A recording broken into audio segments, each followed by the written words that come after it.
Welcome to the Lord of the Rings Lorecast, the show that explores the background of Tolkien's amazing world from the very beginning.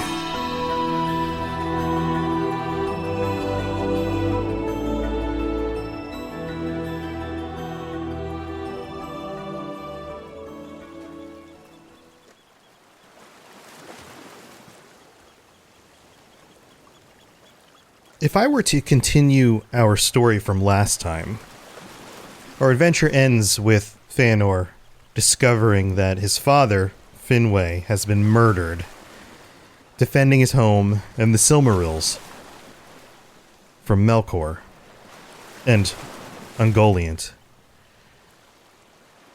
And Feanor vows revenge, and he rallies as many of the Noldor around him as he possibly can. Especially his family. Siblings, nieces, nephews. And we can talk about that story, and we will. Because that is the beginning of the story of the First Age. And the next step in that story takes place in a place that sounds a lot like where I am today. Because Feanor needed boats to cross the sea.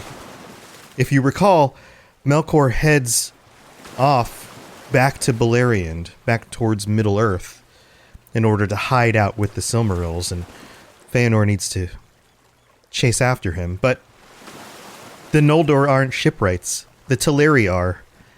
And the Teleri are the ones who live near the sea. And there's some conflict that arises, the first kinslaying of the elves. And so this brings into perspective here that Feanor's drive, his unending internal flame for revenge, and in many ways it's not just revenge for his father, it's to get the Silmarils back. He is willing to do anything at any cost. And yet, we call him the greatest of the elves. Or at least Tolkien did. Because of his craftsmanship, because of his ability, his strength. And we're going to find out more about exactly how strong he is. But before we get into that part of the story, we need to take a break. There is a lot of talk, and there will be a lot of talk about men. The men of the elves. The men of the men. Males, specifically. Tolkien was a male. He grew up in a very male-dominated society. In his mind, the men were usually the ones driving the motion of the events. They were the ones going to war. They were the ones leading the groups. They were the ones doing the things. And so, of course, the men had to be the greatest. But Tolkien was wise enough to understand that men and women are both capable of amazing things. He had a respect for the women in his life, and it works its way into his writings. They don't appear as often as the men, but they are no less important. So I'm going to take a step away, for now, from the ocean, from the events that are about to unfold here, and pause in our storytelling in order to focus on a character, a female character, a woman, who I think might have the right to rival Feanor as the greatest of the elves. And interestingly enough, she isn't that far unrelated, because she's his niece, Galadriel. So let's find out more about Galadriel and why I think she might be a counterpoint, I guess that's a good way to say it, to Feanor, and potentially in the running for the greatest of the elves.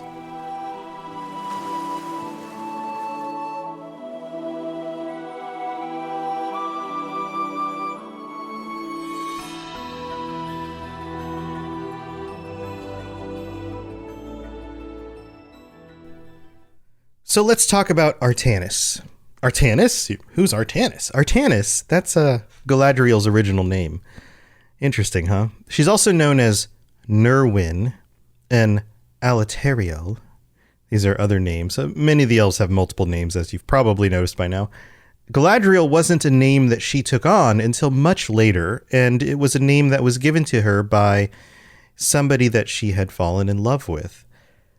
But that's later in the story. What I want to focus on for today is who Galadriel is, who she is at this point in the story, because she makes some very important decisions here. And then how those decisions and who she is here are reflected in the parts of the story that we are more familiar with The Lord of the Rings, when she shows up in the stories that we've read, most of us, right? Now, laying this out, she sticks around for a long time. She makes it through the first and the second age of the world. She makes it into the third age of the world, which means that she is going to be featured very heavily in the Amazon series coming up. And if you've watched the trailers, you've seen her in the Amazon series. She's climbing up an ice wall at one point. And we're going to leave a lot of that talk for another time. The things she does in the second age, the second era of the world. So let's get into the details here. Galadriel was, as I said earlier, Feanor's niece. She was born to Finarfin. Finarfin was Finwë's youngest son. She is the youngest child of Finarfin. She was the last of his children. And Finarfin is very interesting here because Finarfin is half-brother to Feanor. He marries Eärwen, who is the daughter of Olwe. She was known as the Swan Maiden of Aquilonde. And she's interesting because she's not a Noldor. This is a combining of the houses, the Noldor house and the Teleri house. And being that she's not Noldor, or Noldorian, I guess we could say, she doesn't look like the Noldor. She has fair hair. As I stated before, most of the Noldor have very dark hair. She is different, and even different than many of the other Teleri in that her hair is very, very fair. Most of the Teleri have dark hair. But here we are with the instance of a character who breaks the mold. Her hair was described as star-like silver. Now, the explanation here is that her mother was of the Vanyar. That's where she got the different colored hair from. So we have a line here describing why somebody like Galadriel would have different colored hair than the other Noldor. There's a family connection here. And when you actually look at the lineage here, she is a combination of Vanyar, Teleri, and Noldor all in one, which let's chalk that up to being pretty super cool. So we've got that going on. Now let's talk about Finarfin, because that's where we started, right? Finarfin is her father, Feanor's half-brother. And there are some details here about what he does later on in the events of the First Era.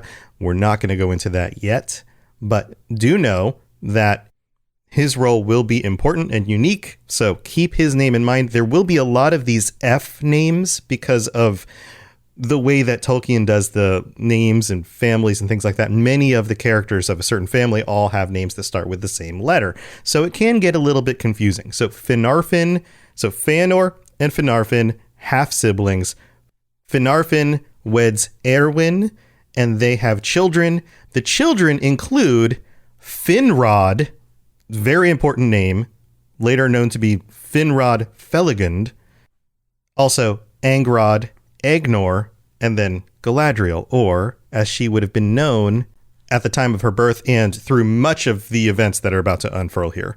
So that's where we're starting with this. Now, I mentioned her hair. Her hair is one of the most notable things. It's a thing that makes her very, very different from many of the other elves, because the Vanyar don't leave Valinor and make their way back into Middle-earth. So golden or silver-haired elves are very, very rare.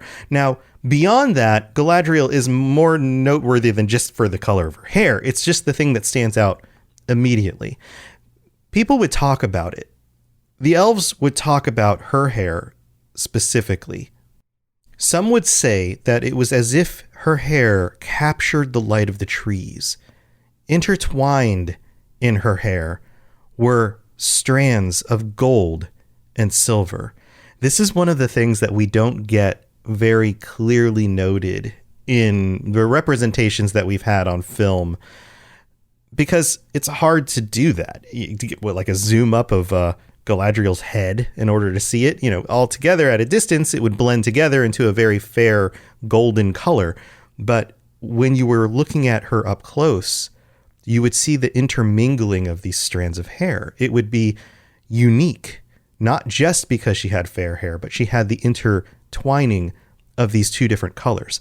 And there was kind of a life to it, in a sense that it would almost glow with a light as if it captured the light of the trees. It didn't actually, but it seemed like it might. It gave this impression that it might. And that became a very important thing in the story, because this may have been one of the things that inspired Feanor to create the Silmarils. This concept that maybe you could actually capture the light of the trees in something.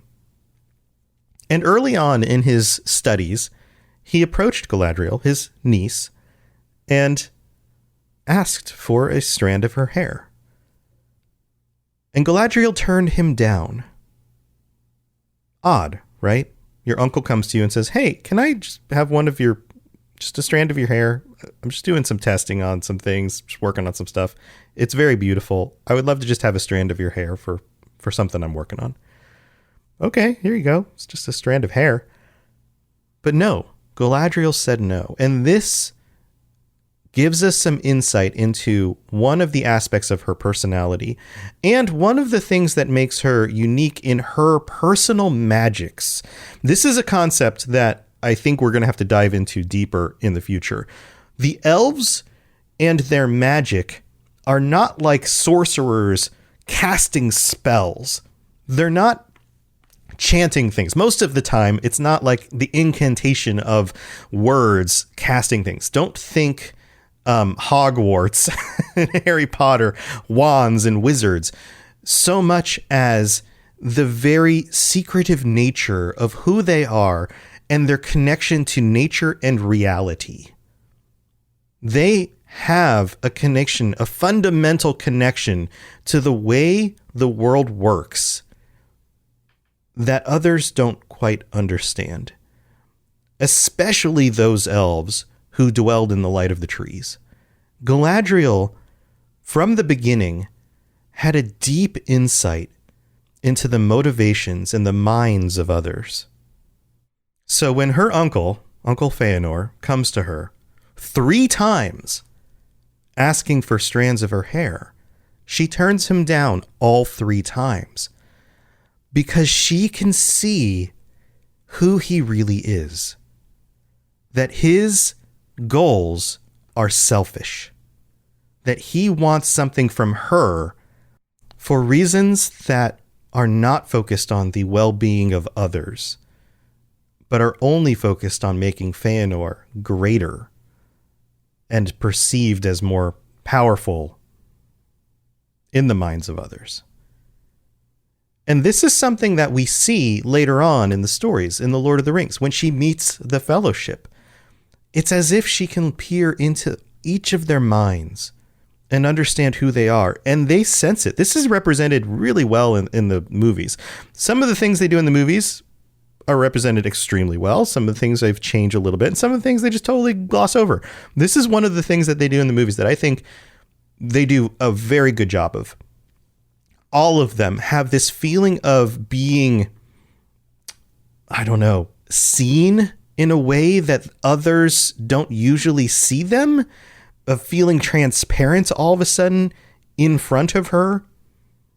And look at their faces when they talk with her, her mind showing up in their thoughts. And yeah, the movie takes some allowances here in order to represent this, but it's so well done because it gets the message across. And this ability is tied to Galadriel herself. This is not something that is given to her through a magic device or bestowed on her by some greater force later on. The ability to do this is part of who she genuinely is. And we're going to get back to Feanor, but he's not very happy with the fact that she won't give him the strands of her hair. But this is going to come back around later in the episode. So let's talk about some other aspects of her personality. I mentioned before that she is actually the descendant of all 3 houses of the elves, which again is very rare. And on top of that, she, unlike Feanor, is much more well-balanced. Feanor is the spirit of fire. He's a great craftsman, the greatest craftsman to have ever lived, undoubtedly. He makes the Silmarils. Nobody else can even do that, not even the Valar. Galadriel, on the other hand, is an extremely well-balanced person. She studies craftsmanship like any of the Noldor would, but she also studies other things. She has a natural affinity toward anything she takes on. And remember, I talked about how names are important. Artanis means noble woman. She was seen as being noble from birth. They had a sense of this. Her father's name was Nerwin, which actually means man maiden, which is a strange thing to name a young lady. But the point here is that she was both strong and tall, more like a male than a female. She stood 6 feet 4 inches tall, which for the women of the elves was one of the tallest to have existed. And as I mentioned before, height had a very strong correlation in Tolkien's works with being closer to the divine. She, just in her stature, was powerful. And that signified that she was capable and powerful. Not only that, she was driven. She was able to take on anything she wanted to, whether it was craftsmanship or the understanding of the living things around her. Think of Lothlorien and the trees and the houses among the trees. She learns more about that from some time with Melian, who I mentioned, the Maya. She spent some time with her later on in the First Age. And beyond that, also warfare and battle. She is not somebody you want to underestimate in a time of conflict. And across all of these different things, she is also wise. And at this point in the story, she is young for an elf. And she makes some decisions. She stands up against some decisions, which we will talk about in the next episode. But her decisions bring her, nevertheless, back to Beleriand, or to Beleriand for the first time for her, and to Middle-earth. And that's why she ends up in the rest of the story for us. But it's a good thing, because the story would not be the same without Galadriel coming to Middle-earth. And for many, many of the elves that she comes in contact with later, especially as time moves on, into the Second Era, into the Third Era, and more than just in contact with the elves, meeting the men and the dwarves and the hobbits, the other peoples of the world, to everyone she comes across from this point on, she might just be the closest thing to the Valar and the light of the trees that they will ever experience.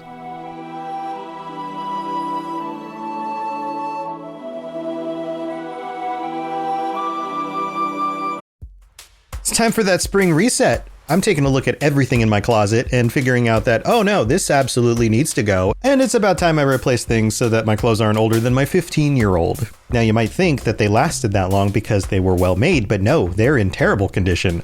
Unlike the new jeans I just got from Quince. Jeans have always been my personal go-to because you can kind of wear them for lots of different things, but maybe they're not your thing. Maybe you're looking for, 100% European linen with insanely soft flow knit activewear fabric. It's definitely getting warmer, and their flow knit activewear is moisture wicking, anti-odor, and soft enough that you'll actually want to wear it every day. So pick out what you want. You can't go wrong because they have prices 50 to 60% less than similar brands. And like I said before, they are high quality. I continue to wear their clothes all the time, and I know that these new jeans are going to last me a lot better than the other things in my wardrobe. And on top of it, they look great. They're so comfortable. And I spent just as much on the jeans that I am now cleaning out of my wardrobe. So if you're looking for something better, just all around better, go check out Quince. So go do it right now. Refresh your wardrobe with Quince. Go to quince.com/ringslore for free shipping and 365-day returns. Now available in Canada too. Go to quince.com/ringslore for free shipping and 365-day returns. Quince.com/ringslore.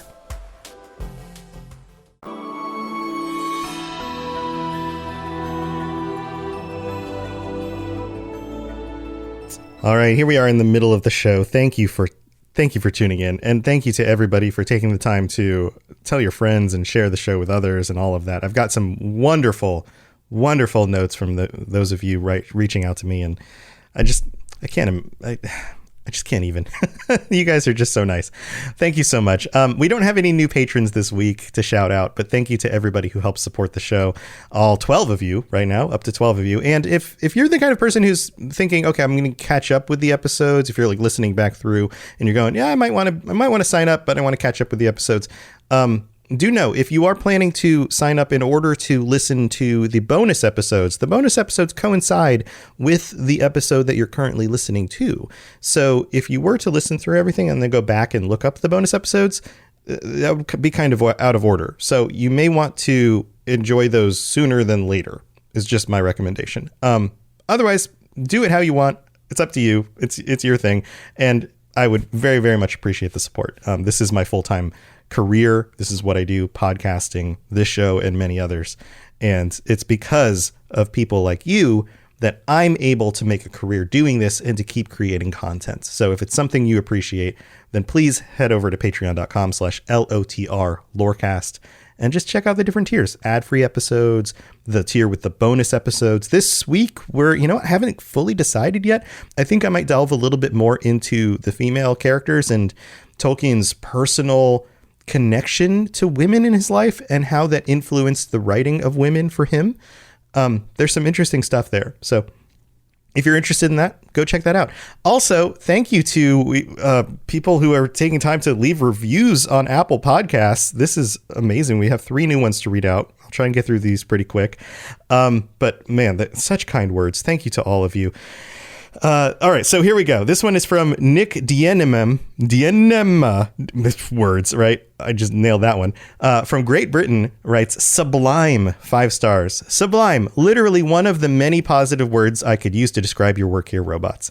I have recommended this to many colleagues, friends, and students. That is amazing. Thank you so much.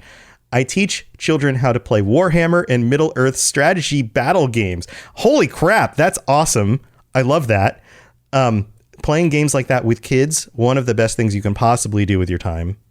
Just trust me, it's an amazing thing, and that's so amazing that you spend your time doing that, because it can teach them so much and yet make such a positive influence on them to have adults working with them doing things like that. So that is amazing.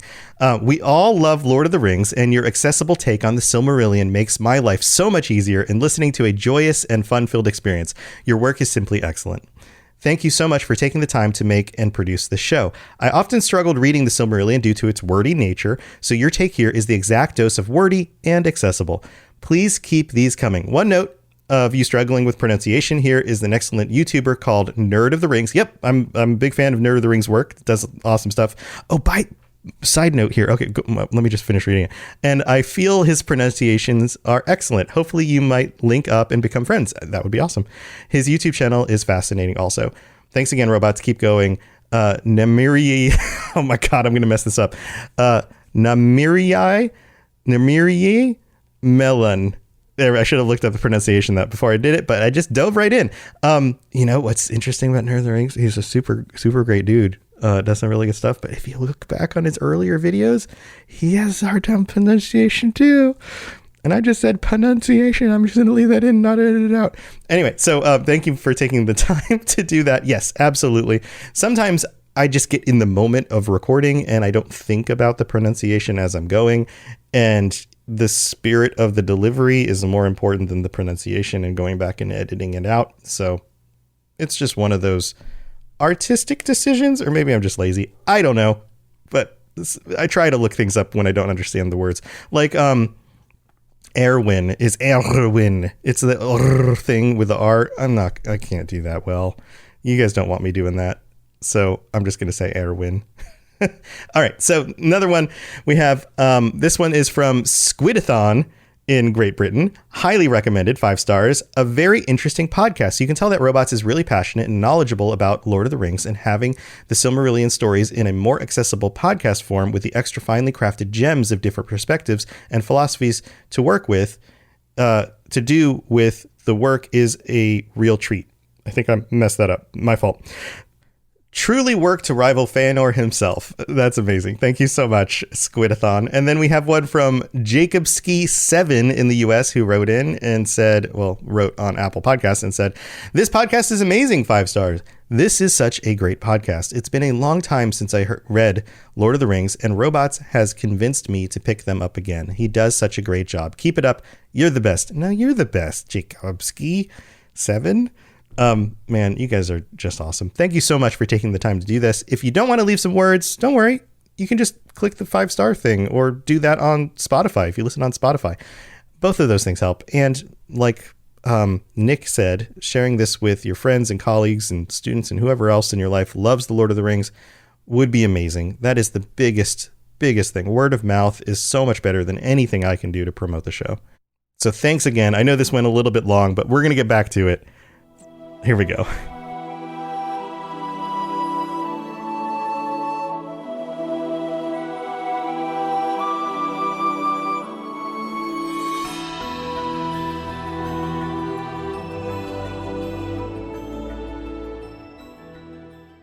So we've established that Galadriel is quite the formidable force unto herself. She is powerful, magical, wise, intelligent, beautiful. She's like the perfect person, right? But beyond that, she also has some other benefits that aid her later on in the stories. So when we're looking at the Lord of the Rings, she lives in Lothlorien. We're all familiar with this. The elves are kind of in this magic-y kind of place up among the trees and all that. How does that work? How is that able to exist in Middle-earth? And why is there still a piece of what appears to be this magical elven realm that's kind of shrouded from the rest of the world? Rivendell is kind of similar, but even more than Rivendell, Lothlorien very much has a magical quality to it. That might be explained by the fact that she is a bearer of one of the elven rings of power, Nenya. The white ring, the ring of adamant, the ring of water. And so what does that mean? I could do an entire episode. I could probably do multiple episodes on the rings of power and each of them and why they were designed the way they were. The elven rings, for this example, were designed in order to maintain and reduce the reduction of the world. In Tolkien's writings, everything starts in a very pristine place and wears down over time. The magic of the Valar weakens over time. The magic of the elves weakens. Everything comes from a high place and moves to a low place. And the concept that somebody like Galadriel was born in the light of the trees brings that strength and that power with her into Middle-earth, and then is able to wield something like Nenya in order to keep that from reducing, in order to keep the world around her more like things used to be. That's roughly what the elven rings do. There's some other quirks about these rings. So, for example, it's hard to see Nenya. It seems there's notes in the writing that make it evident that not everyone could tell that she was even wearing a ring. So, for example, Frodo, being a ring bearer, actually is able to see that she is holding a ring also. Sam is quoted as saying that he, quote, saw a star through her fingers.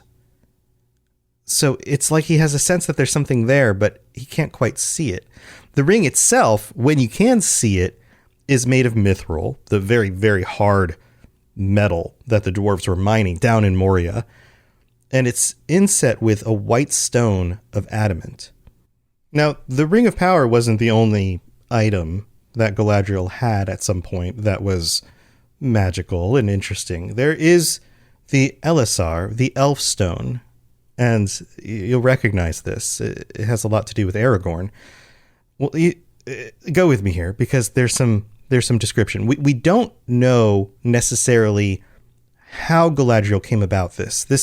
The Elisar it's also known as the Stone of Eärendil, and it's one of, or maybe possibly two, were in existence, and they're stones. They're like green gems, and their creation is fairly vaguely described. Roughly speaking, it appears like it traps in it the light of the sun, which seems very similar to a Silmaril. I'm not going to edit that out either because that's a funny mistake. But it's kind of similar stuff, right? And it's said to have helped heal the wearer. It had kind of a healing power to it. Also, according to the history of the Noldor and all of that, they claim that those who looked through it could see the withered or aged as whole or young again. So it had kind of that similar essence here going on with the rest of Galadriel's stuff. This idea of keeping things from decaying. Similar kind of thing. Now, this stone connects to other characters, which I think are also going to be very interesting to you, because Galadriel gives this to her daughter, Celebrian, and Galadriel's daughter is the wife of Elrond. Everybody knows who Elrond is, right? Another important connection there. Their daughter is Arwen. Galadriel is Arwen's grandmother. Interesting connection, right? All the way back to the light of the trees. Arwen connecting to Aragorn. And there's other pairings like this that are important. We'll talk about it on future episodes. But I just wanted to make sure that you guys saw the connection there and how the elf stone would have made its way to Aragorn through Galadriel. And that connection all the way back. But also the familial connection here and how everything is related. Now, there's one other story now that we're talking about things that are happening in the Third Age and the events of the Lord of the Rings. Remember when the Fellowship comes through and they're leaving, and she gives each of them a gift. The Phial of Galadriel, again, a device that holds light and can shine that light out. Interesting stuff, but that's not where I'm going with this. Each of them, she gives a gift because she can see their intentions. She has a sense of where they're going, what they will need. But Gimli asks for nothing. Gimli the dwarf, who is so afraid of the elves and coming into Lothlorien on the way out, is humbled and thankful for having met her. And the quote from the book says, "There is nothing, Lady Galadriel," said Gimli, bowing low and stammering. "Nothing, unless it is permitted to ask, nay, to name a single strand of your hair, which surpasses the gold of the earth as the stars surpass the gems of the mine. I do not ask for such a gift, but you commanded me to name my desire." Echoes of things that we've heard before. And Gimli is a good-hearted person. He is on this journey for the benefit of others. He is putting himself in danger for the Fellowship, for the Ring, for Frodo, for all the free peoples. And he didn't even ask. Quote, "I do not ask for such a gift." He simply stated the desire of his heart because she told him to. Feanor asked, and I have a feeling it probably felt more like a demanded 3 times for strands of her hair. And she turned him down 3 times. The, quote, greatest of the elves. And here a humble dwarf on a journey to save the free peoples simply states that he desires a strand of her hair to treasure, to remember the friendship between the elves and the dwarves, and to pass down as an heirloom to his family. And symbolically, she gives him 3. Thanks for listening to the Lord of the Rings Lorecast. If you'd like to learn more about other fantasy worlds, check out my other podcasts, The Elder Scrolls Lorecast, The Witcher Lorecast, and more at robotsradio.net. If you'd like to reach out, I'd love to hear from you. Send me a note on Twitter at robots_radio, or join our amazing community on the Robots Radio Discord. There are links in the show notes, or just search Robots Radio Discord, or find the link on robotsradio.net. I'll see you next time.